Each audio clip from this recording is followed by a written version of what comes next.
muito bem, muito bem, muito bem. Galerinha do 9º ano manhã do Colégio Construir. Essa aula aqui é para você, ok? Gente, na aula passada nós vimos o conteúdo de síntese proteica. E eu vou começar esse vídeo mostrando uma animação sobre como acontece a síntese proteica. Então, olha aí.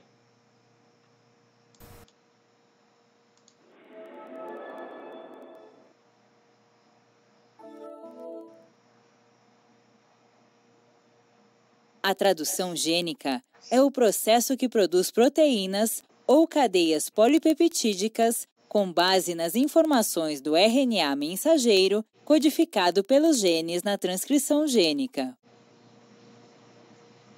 A síntese de proteínas começa com a ligação de uma molécula de RNA mensageiro a um ribossomo e a uma molécula de RNA transportador carregando o aminoácido metionina, que é sempre o aminoácido inicial da tradução. Esse RNA transportador, cujo anticódon é UAC, ocupa o sítio P do ribossomo e liga-se ao códon AUG do RNA mensageiro. Uma segunda molécula de RNA transportador, com um novo aminoácido, ocupa o sítio A do ribossomo e liga-se ao códon adjacente do RNA mensageiro. À medida que um aminoácido é adicionado à cadeia, o ribossomo desloca-se para o códon seguinte do RNA mensageiro e o polipeptídeo vai se formando. Com o deslocamento do ribossomo ao longo do RNA mensageiro, a proteína em formação vai crescendo até o ribossomo chegar ao códon de parada. Nesse códon, as duas subunidades do ribossomo se separam e a cadeia de polipeptídeos é liberada. As proteínas são formadas, portanto, de acordo com as sequências de nucleotídeos presentes no material genético, que são os genes. Caso haja alteração na sequência de nucleotídeos de algum gene, a formação da respectiva proteína pode ser afetada. Isso ocorre, por exemplo, nos indivíduos que têm fibrose cística, uma doença hereditária. Essa doença é provocada por um alelo mutante recessivo, do gene responsável por codificar a proteína CFTR, que atua na regulação da atividade de algumas glândulas. Como a proteína codificada por esse alelo mutante é deficiente, o processo de transporte de íons através da membrana fica prejudicado. Essa alteração compromete o funcionamento de algumas glândulas exócrinas, como aquelas que eliminam muco, enzimas pancreáticas e suor. A doença atinge principalmente os sistemas respiratório e digestório, assim como as glândulas sudoríparas.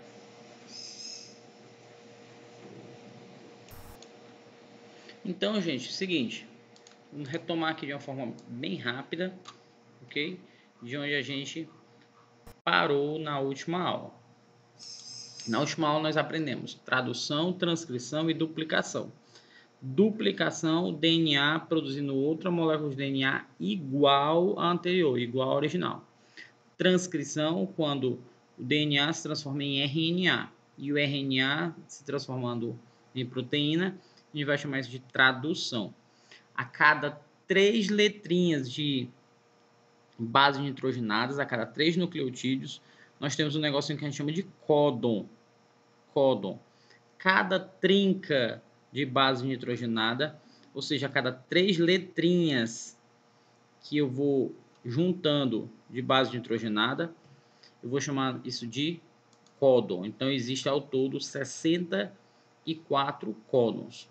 Existe um códon, que é o AUG, adenina, uracila e guanina, que dá início à formação de proteína. E tem um códon, o AA, o AG e o GA. Não precisa decorar isso, precisa saber que existe o códon de início, que dá início à produção de proteína. Existe um códon de parada, que dá um stop na produção de proteína, ok? Então, aqui nós temos combinações de vários tipos entre essas letrinhas. Cada combinação dessa dá origem a um aminoácido diferente.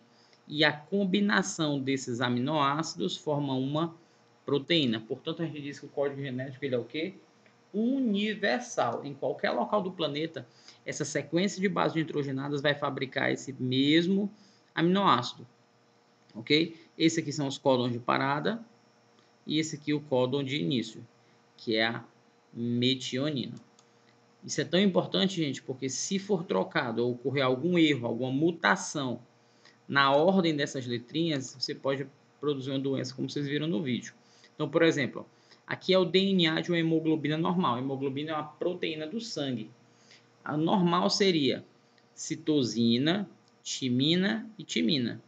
Aí o RNA, quando for ser formado, vai ser quem?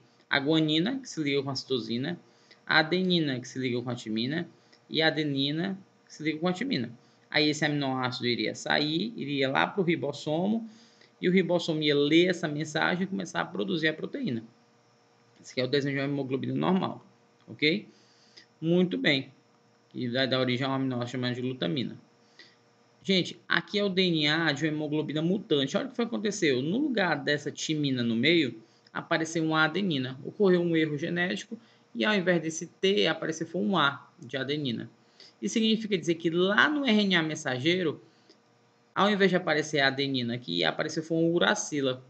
Lembrando que o RNA mensageiro não tem timina. No lugar da timina tem uma uracila. Então apareceu uma uracila. No lugar de ficar GAA no RNA mensageiro, ficou GUA. E deu origem a um outro aminoácido, que é a valina. Só pela troca de uma letrinha dessa nesse códon, olha o que foi que aconteceu com o formato da hemoglobina. Ela ficou no formato de uma foice. Isso origina uma doença chamada de anemia falciforme. Só pela deficiência dessa hemoglobina originada da troca de uma letrinha dessa. Ok? Então, o DNA ele tem essas características. Professor, para que a gente aprendeu tudo isso sobre DNA? Gente, porque o DNA é quem vai ditar a ordem. As ordens são dadas na célula. A gente vai estudar essas ordens somente a mitose. A meiose, que é outro tipo de multiplicação celular, nós não vamos estudar porque não é finalidade do programa do IFCE, ok? Então, o que é mitose? Aliás, o que é mitose e meiose? Tanto a mitose quanto a meiose são formas que a célula tem de se multiplicar. A mitose acontece em todas as células do nosso corpo e a meiose ocorre nas células reprodutoras, o óvulo e o espermatozoide. Então, vamos acompanhar aqui, ó. O que é a mitose? Mitose é um tipo de divisão celular, certo? Em que uma célula mãe, haploide ou diploide, sempre com os cromossomos duplicados, origina duas células filhas. Então vamos lá. Nós aprendemos que nós temos 46 cromossomos. Então, na hora de fazer uma mitose, ou seja, dessa célula se dividir, a célula originada tem que ser igual à célula mãe. Exatamente igual no número de cromossomos, certo? Então, por exemplo, se eu tenho uma célula com 46 cromossomos, uma célula minha com 46 cromossomos, a célula filha tem que ter quantos? 46 cromossomos. Ela vai se dividir. Gente, só que para cada uma dessas ter 46 cromossomos, esses cromossomos que existem na célula mãe precisa se duplicar. Por isso que ele está falando sobre cromossomo duplo. Portanto, na hora que uma célula se prepara para fazer uma divisão, para ela se dividir em outras duas exatamente iguais, os cromossomos precisam ser duplicados. Então, em algum momento da vida dessa célula, ao invés de ser 46, ele vai passar a ser quantos? 92. Por que vai passar a ser 92? Eu vou tirar esse sinalzinho de menos aqui, porque senão o pessoal vai acabar se confundindo. Vou colocar uma setinha. Vai passar a ser 92. Para que quando se dividir em duas células iguais, as duas células tenham o mesmo número de cromossomos. Então, na mitose, as células filhas são iguais à célula mãe. Mas para a célula mãe dar origem a essas duas células filhas iguais em número de cromossomos, o cromossomo precisa ser o quê? Duplicado, ok? A mitose ela tem algumas fases. Então, vamos ver aqui, ó. A intérfase, algumas pessoas falam interfase. A intérfase é a fase que precede a divisão celular. É aquele momento em que a célula ainda não está se dividindo. ela está parada, ok? Ocorre a duplicação do DNA, ou seja, o DNA ele se duplica para que a célula filha, quando for originada, seja exatamente igual à célula mãe. Se o DNA se duplica, os cromossomos se duplicam. Lembra, cromossomo é o enovelamento do DNA. Se o DNA está se duplicando, os cromossomos precisaram se duplicar também, ok? E aqui nós vamos ter 3 fases. G1, os cromossomos são simples. S, onde ocorre fabricação de DNA. E G2, quando os cromossomos se duplicam. De novo, na mitose, que é a divisão celular de uma célula em 2 células filhas exatamente iguais em número de cromossomos, ocorre da seguinte forma. Nós temos uma fase, que é a intérfase, onde não existe divisão celular. Mas a célula está se preparando. Se preparando como?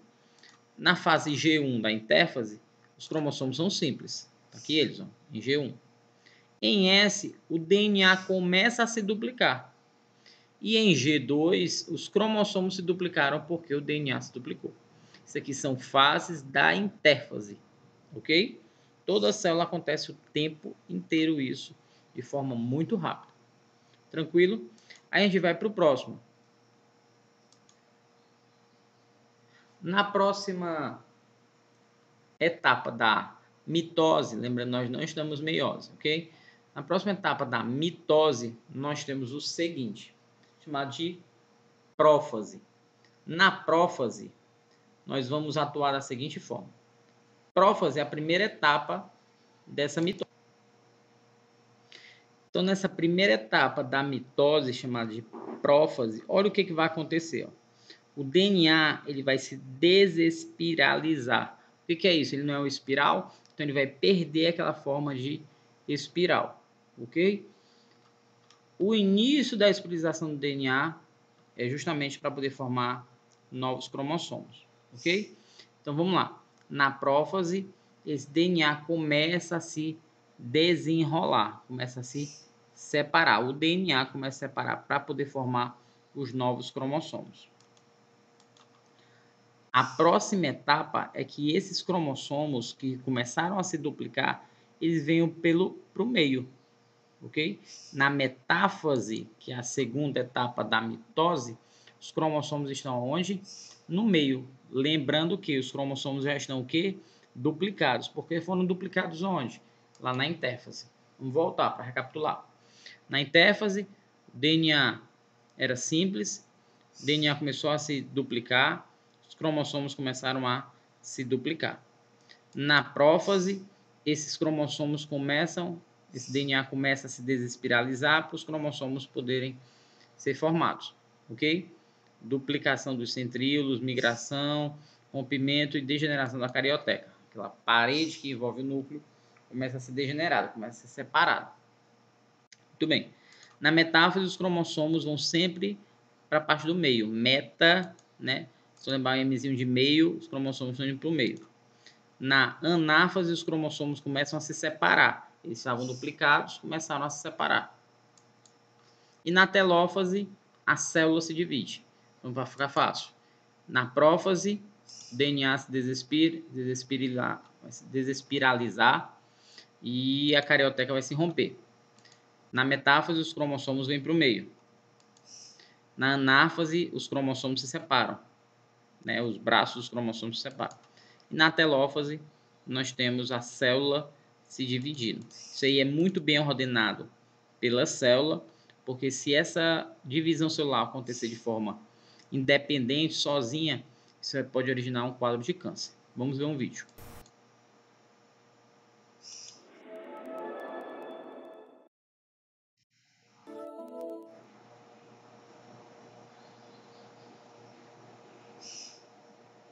Ciclo celular é o período que se inicia com o surgimento de uma célula pela divisão de outra e termina quando ela se divide em 2 células filhas.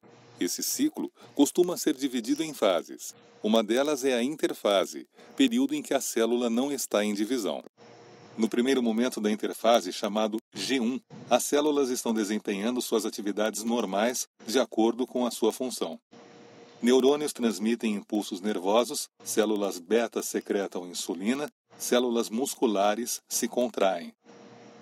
Em S, quando o estímulo adequado é fornecido, a célula duplica seu material genético. A partir de então, em G2, a célula está pronta para começar a divisão.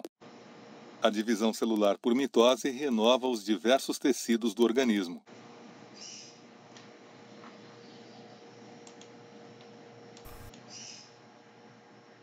Durante a prófase, os cromossomos sofrem a replicação e, em seguida, tornam-se mais curtos e grossos durante a condensação.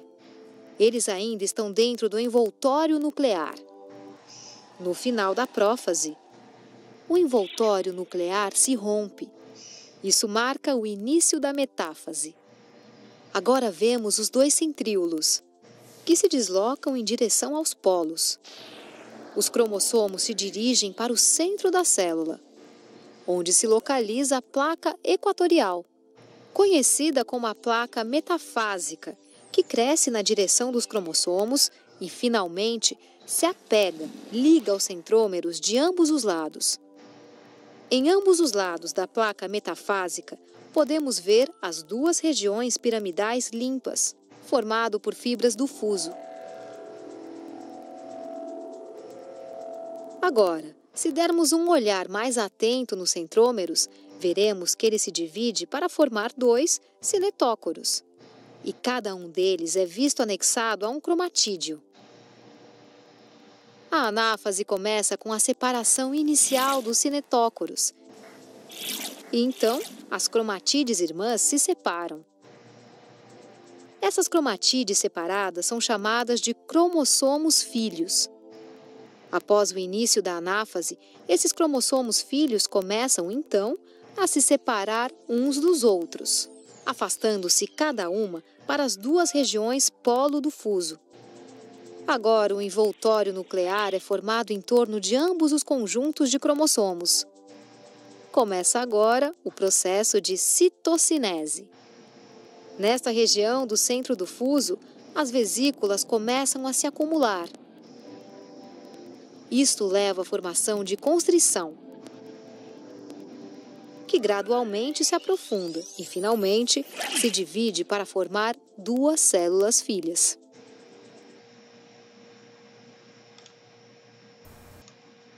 Então, gente, esse é o conteúdo de mitose.